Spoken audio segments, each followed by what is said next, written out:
You have to let yourself fucking break.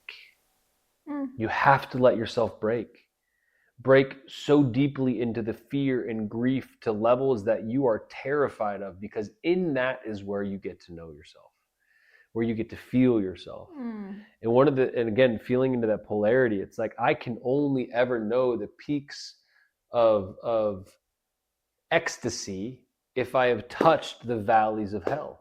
I can Mm. only know them in the reflection of each other. And so the deeper and darker I allow myself to go, the more light I can experience on the other side. Grief state, while I'm grieving, I try to touch the frequency of gratitude. One of my favorite Mm. quotes, shout out Peter Crone, is grief is the expression of the heart expanding its capacity to love. Yeah. But when we fear grief, because we've been taught to fear grief, so we suppress it and it makes us sick, we're actually disallowing ourselves to experience the depths of love that come on the other side of that grief.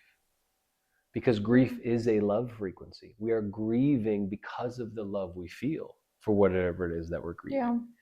And so that quote changed so much for me, because now I know the frequency of grief so specifically. I know the tightness I feel in my chest and where it comes up, that I'm like, okay, I'll force myself to go sit in silence for 45 minutes if I need to sometimes.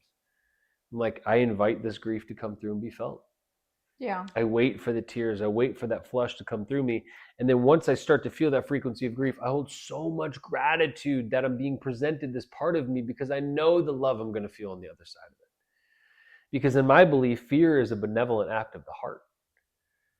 Because every time we step through fear, we find our freedom. And so what's more loving than that? Mm. And so it's just learning how to get so comfortable in the discomfort that nothing has power over you anymore. And it's those micro decisions that build the strength. It's not something that happens overnight.